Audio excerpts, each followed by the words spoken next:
Next is getting around tonight. Public transit leaders converge on Denver and have to take a bus to see the train line that should be working by now. While Aurora's forced to beg to keep its train schedule, the mayor tells us RTD chose ultimatums over conversation. But that's RTD. And now he's using the A word for leverage. Amazon. An update on the effort to bring Amazon's second headquarters to town. A town that is currently beset by butterflies. Beautiful. Unless you have a fear of butterflies. In that case, welcome to your worst nightmare. I feel like my heart's palpitating. I'm like, please don't let them land on me. Fear not, this is next. There's a whole conference full of people in Denver this week who are gonna get taken for a ride, and they love it. Railvolution is a gathering of America's public transit leaders, civic saviors, or anti-auto authoritarians, depending on your perspective. I would guess they're somewhere in between. Somewhere in between is a good way to describe Denver's public transit these days. Miles ahead of many other cities, but not without its roadblocks. The bus said special. It might as well have said struggle. How else to describe a bus taking public transit leaders from Union Station to Arvada, the route that the Gold Line should be running by now? Coming to conferences like this, you're able to learn what other cities are doing, what mistakes they made, and you don't make the same one, if at all possible. The G-Line train was supposed to be running last year. RTD admits now it might be next year. So, all aboard the struggle bus to drive up to see the rail line that hasn't left the station. Denver seems to be the model that people are learning from, for or against, whether it's been positive or negative, whether they've done it right or done it wrong. And so you all are kind of like first leaders in that, and so we get the benefit of learning from you. That's how we look from Minneapolis, in Denver's rear view. Up ahead of us on the public transit timeline is San Francisco. I mean, I'm from an area where we have a more mature system, and so, we have some of the same challenges, but we have more sort of aging pains, and you're going maybe more through the growing stages. They should bus them all out to ride the R line in Aurora, because then somebody would at least be riding that poor thing. When I say that no one is riding the new R line, that is only a slight exaggeration. Ridership is less than half of RTD's projection. So RTD wants to cut service by about the same amount. Makes total sense, right? Well, not if you're Aurora Mayor Steve Hogan, who blames RTD for a failure to advertise that new line. Line was there for almost a year with nothing running on it.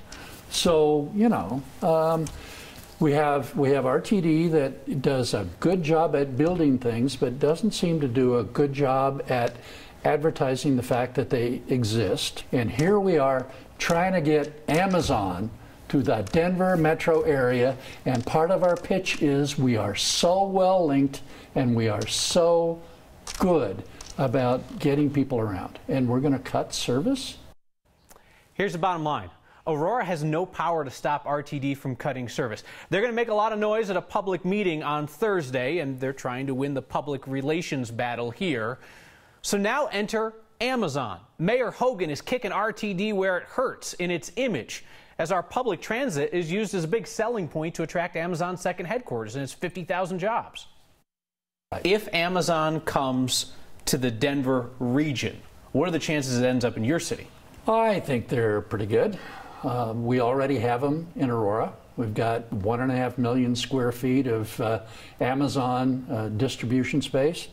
We've got water, we've got sewer, we've got 2 interstate highways, we've got 2 airports that we sit next to. I think we'll be on the short list. Are you talking to people? We are talking to people. Are their demands or their requests reasonable? So far, they're reasonable. All right. Aurora Mayor Steve Hogan, thank you so much for coming by. Look forward to having you here again. Thanks.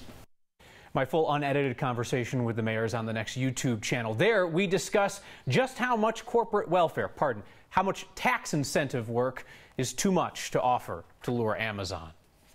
All right, you didn't think that we'd have an extended conversation about public transit and not ask, is the A-line working today? Sorta. It's a bad day for a faceplant train to the plane. Can't you see we have company in town? Very important people. Power outages this afternoon caused 15 to 20-minute delays on that train. 2 weeks from now, state legislators will be back at work. Special session called by Governor Hickenlooper. It's called a possible waste of money by Republican legislators. It's about the minutia of marijuana tax law. Politics guy Brandon Ritteman is in the weeds again. Kyle, I've been talking to the policy wonks on both sides of the aisle about this. They don't agree on the fix, but at least they do agree on the problem, which has to do with something the legislature did in its regular session this year as part of a grand compromise on taxes.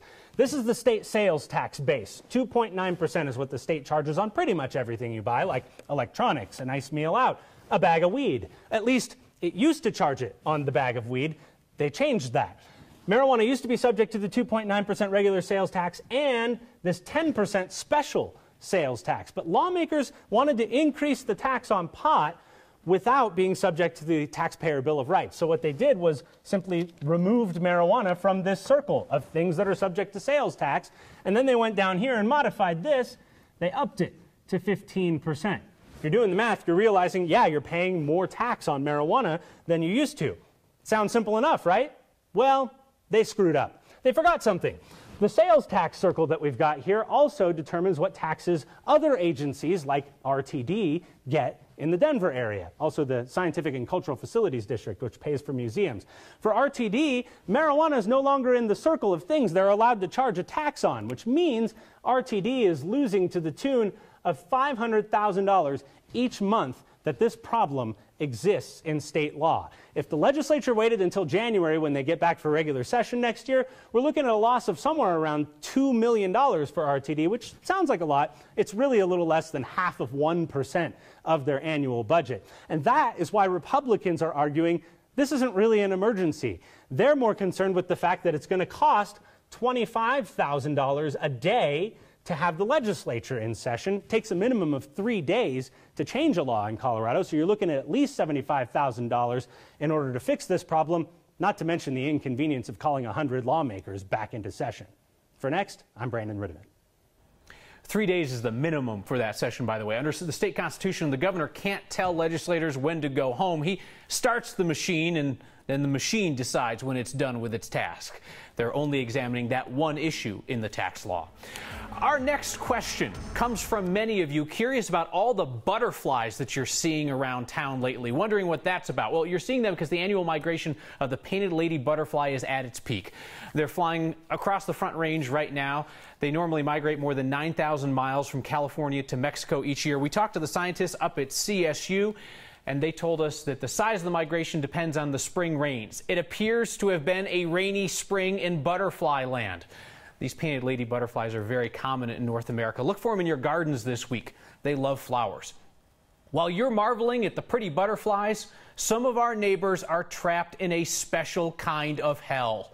People with lepidopterophobia, fear of butterflies. We found one of our neighbors indoors this week. If I didn't have to go outside, I wouldn't have. I would have just stayed in my apartment and waited for this to pass, or wait till Monday when I had to go to work. But I had to go out and get food.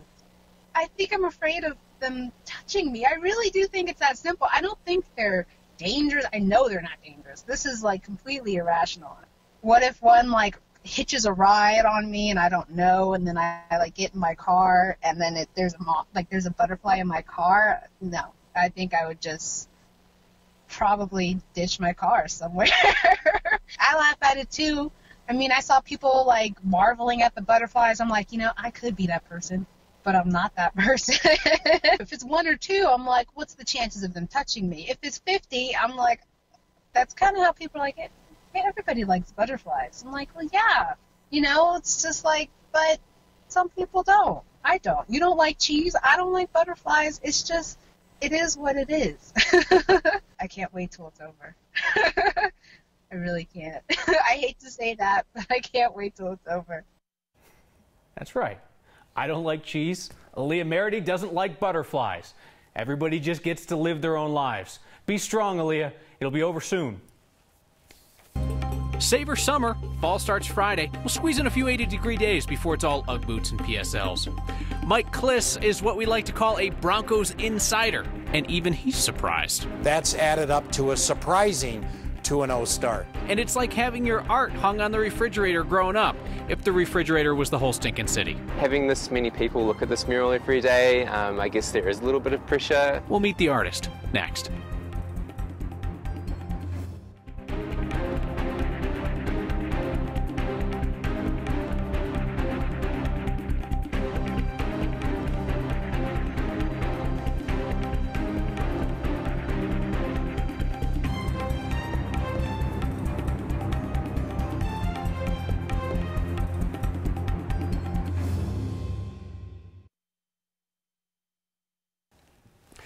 Giving you a live look now at a fire that is currently burning near Lake Dillon. This fire is more for show at this point than anything else. Lake Dillon Fire tells us that no homes are threatened. It's there above the Corinthian Hills neighborhood there in Summit County. They're calling this the Tenderfoot Fire. And at this point, it's more of an attraction than anything else. There's people pulling off the road, stopping to watch this fire. We'll let you know if its behavior changes, if any homes or businesses are threatened. But at this point, just a bit of a show up there near Lake Dillon.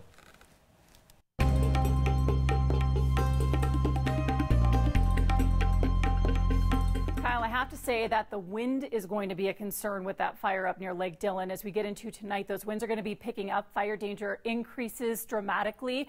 Here's a look at what we've seen, though. Up until then, beautiful conditions in the mountains have meant some gorgeous pictures. This near Dillon Reservoir, beautiful colors out there, but since we are so dry, it is so warm, and it's going to get windy. Fire danger will be increasing, as we are already seeing, and that means we have to be very careful if we're headed up to the mountains to enjoy those colors. Gusts in our foothill stretching up through Frisco will range from 20 to even 50 miles per hour starting tonight heading into tomorrow. They peak tomorrow afternoon and tomorrow evening. We may even see 30-mile-per-hour gusts here in Denver by 7 p.m. tomorrow, with 26-mile-per-hour gusts around Castle Rock. The result of all of that is a red flag warning that is in effect for the Palmer Divide and the Continental Divide all the way out to Vail Pass. That gray area is a fire weather watch in effect for tomorrow for the Denver area. Here we're looking at gusts to 30, out to our west again, gusts to 50, those winds out of the southwest. We've had very warm temperatures. In fact, we are on track to see one of the warmest Septembers in the Denver area in history. We do have some cooler weather headed our way for the weekend, but until then, highs in the 80s and gusty conditions, Kyle, on the way. Keep watch. Thank you, Becky. And you doubted the Denver Broncos. Perhaps you even picked the Cowboys to win on a local radio station last Friday. Man, I'd hate to be that guy, huh? That sounds terrible. I would much rather be our Broncos insider Mike Klis, who explains what all the doubters got wrong. I think it started with the fact no one thought the Broncos had a good quarterback situation. The great quarterback competition led people to believe that neither quarterback, Paxton Lynch or Trevor Siemian, were any good. It turned out Siemian was real good. That's number one. And then people didn't realize that they fixed two of their weaknesses from last year, which is running the ball and run defense. Both have been tremendous through two games. They've run the ball 140 and 178 yards in their first two games. They stopped Melvin Gordon on 2 yards per carry. They stopped Ezekiel Elliott, the best running back in the NFL, on 8 yards on 9 carries. So the Broncos vastly improved in those two areas, and Siemian much better. That's added up to a surprising 2-0 start. An artist who's painted around the world is now creating a beautiful mural in Denver. Learn the words that made their debut the same year you did. Year I was born is the first time Brew Pub appeared in print. Coincidence? I drink not. And a very specific warning to drivers about what's ahead. That's next.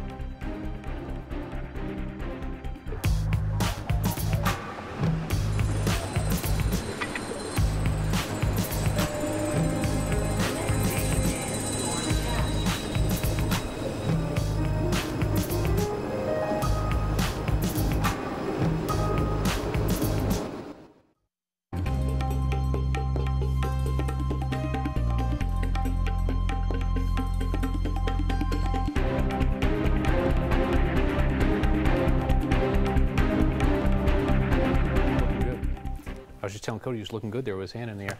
We've made it a mission of ours to introduce you to the people who make our city beautiful, to mention that movement of a century ago. Today, that means in part murals. And tonight, we meet the artists hard at work on a large piece of art at the Alameda RTD station. I really love painting, but particularly mural painting, because I enjoy creating artwork in a public space. I really like this location because it is opposite the RTD station.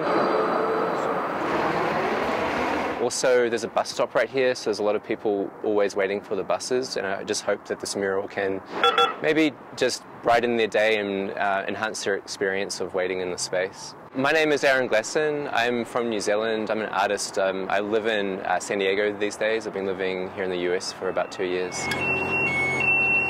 It's huge. It's the biggest work I've ever done. It's a lot of paint. It's incredible, man. Thank you. I'm going to be working pretty consistently, like 8 to 10 hour days for about 30 to 40 days. I really liked the concept of coming here and painting this mural in Denver because this neighborhood specifically doesn't really have too many murals at present, and I feel like it really needs them. It's pretty grey and industrial right now, but hopefully that's going to change over time as the area kind of gets developed a little bit. I'd been to Denver as a kid, and it's really lovely to come back here. Denver's such a beautiful city, and the people are so lovely here, so it's a really nice experience painting here.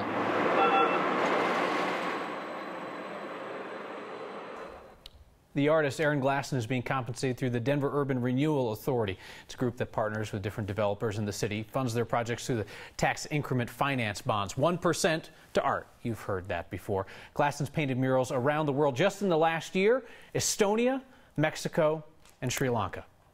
May I make a recommendation, point you towards something that didn't come from us but is absolutely worth your time?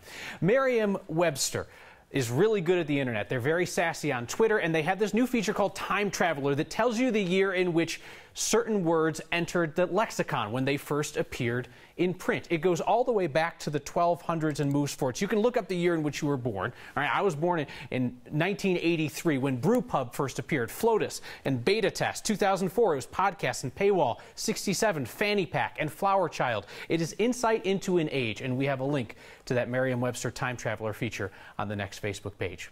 We will return with a remarkably specific sign and your feedback on a poor choice that I made next.